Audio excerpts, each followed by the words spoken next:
standing in my closet, can't make up my mind. 今日は刺し子のコースターを作ってみようと思います。こんにちは。今日ははぎれで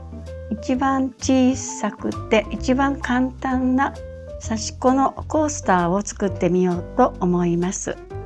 木綿の布がいいかなと思います。10センチ四方ぐらいのものしか作れませんけれど、裏布も入れてこのような布を半分に折って裏をつけようと思います。まず使う用具としましては、今日は以前ちょっとしておりました刺繍糸が余ってましたので、刺繍の余り糸で刺してみたいと思います。チャコペンシルですね。1センチぐらいの縫い代を一応ここに書いておきます。あとここは折り返しますので、チャコペンシルでなくても何でもいいんですよ。分かればいいのでね。もう刺し子っていうのは昔からよくある運針方法らしいので、日本の文化と言えるものかもしれません。出来上がりは10センチ四方のコースターですので、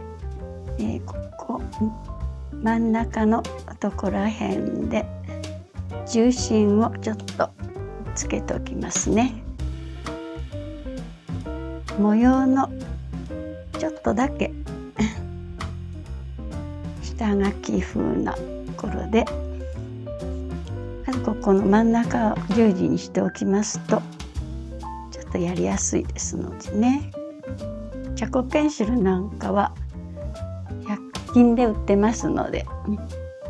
だいたいこんな感じで刺していきたいと思います。刺し子っていうのは昔の着物ですとか、それから洋服とか布団とか、いろんなものが古くなって薄く弱くなったところにいろんな切れを当てて丈夫に上から刺したりして利用されたみたいなんですね。だから昔のもののない時代の人の知恵だと思います。それで暖かいし丈夫にして、ただ根気よく運針するだけですので誰でもできます。だいたい糸は50センチぐらいでやると絡まなくていいかもしれません。じゃあ刺していきましょう。まずこの中心からただひたすら運針していくんですけどね。ものによって生地の厚みにもよりますけど、木綿の中くらいの厚さのものが一番刺しやすいように思います。もちろん麻でもいいと思いますけれど、あまり薄いとちょっと刺しにくいかなと思いますね。だいたい3ミリか4ミリぐらいの間隔でやるとちょっと綺麗にできるかなと思います。ものによって大きなものだともう少し多めにね縫われてもいいかなと思いますけど、あまり多いと引っかかったりしますので、そこら辺は加減をしながらされるといいと思います。なんかこうして最初の大枠のところだけちょっと形をどんなのかイメージして入れとくと、あとは刺しながら模様をどんどん変えていけるし、それがまた楽しいところですので、あまり形笑われないで楽しんでやったらいいかなと思います。でもう一ついいところは、狭いスペースであまりいろんなものを広げなくてできるところが私はいいなと思います。すぐ始められてすぐやめられる、そういうところがいいですよね。自分だけのものですから、そこら辺がちょっと優越感ですかね。ただひたすら根気よく縫うだけですので、大きい枠のところだけできるとちょっと次はどこに行こうかなって勝手に自分で想像していけますので、そこが楽しいですね。気をつけるとしたら、この角のところをうまく縫い目がいけるようにやると、見た目が綺麗かなと思いますね。なかなかうまいこといかないこともあるんだけど、なるべく意識してそのくらいですかね。ちょっと枠ができました。別なところ入りますから、ここで一旦ちょっと止めますね。コブをして、これは裏がつきますから、裏にコブがね見えても、別におかしくはないです。今度はここに行ってみます。今は便利なね時代ですから、どこにでもこういったものも既製品で見かけると思いますけど、やっぱり自分でやったものは出来栄えはどうでやっても世界に一つしかないものですから、そこがねとても私は楽しいですね。本当にプロの人から見たら笑っちゃうようなものですけど、曲がってもね、少々曲がっててもなんとかなりますから、途中で自分の頭でデザインを変えていったらいいんです。それもなかなかねできたら面白いです。そこが私は気に入ってます。はい、これで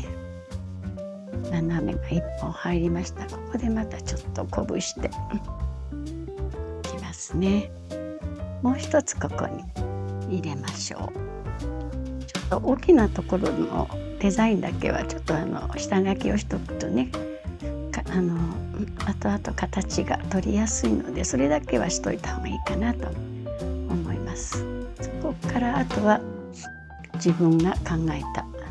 デザインでどんどんしてください。糸がなくなっちゃいましたね。ここでちょっとまた糸継ぎをしますので、あまり引っ張らない方がいいと思います。ちょっと曲がったところもあるけど全然気にしません。はい、ここで斜めに入りました。だいたい形が出てきましたね。この色は一旦ここで色を変えてみます。はい、大きなね枠ができましたので、あとは好きなね色の糸でやられるといいかなと思いますので、私は水色ちょっとこの中に入れてみます。二重にすると少し華やかになりますのでね、ちょっと華やかになりましたね。いいですね。一重というかよりもちょっと二重にするとね、素敵になりました。でも本当にこうやってね、先人の方はいろんなことを知恵を絞って一つの布を大事に大事にして着たり巻いたりしたんですよね。そこのところらへんがすごく素敵だなと思うし、今は何でもある時代なので、こうしてそういう思いを馳せながらやるのもいいかなと思うんですよ。私の母親もよく縁側で編み物ですとかお布団のちょっと薄くなったところをこうやって刺し子、今で刺し子という名前もねその当時はなかったと思うんですけど、継ぎ足してやってましたね。それをねやっぱり思い出します。それが刺し子だったんだなって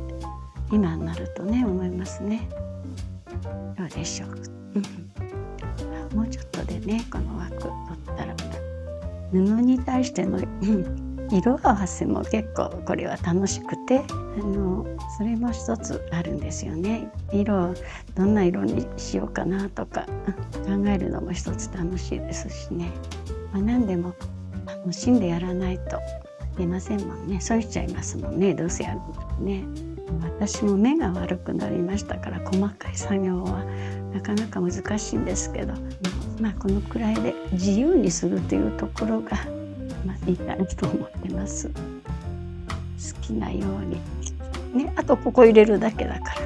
ら枠だけできました。ちょっとこれだけでは寂しいので、この中にちょっと色を、つけた何かを入れようと今考えています。こんな感じですね。とりあえずいかがでしょうか。はい、こんな感じです。It's the perfect dress. と色を、つけた何かを入れようと今考えています。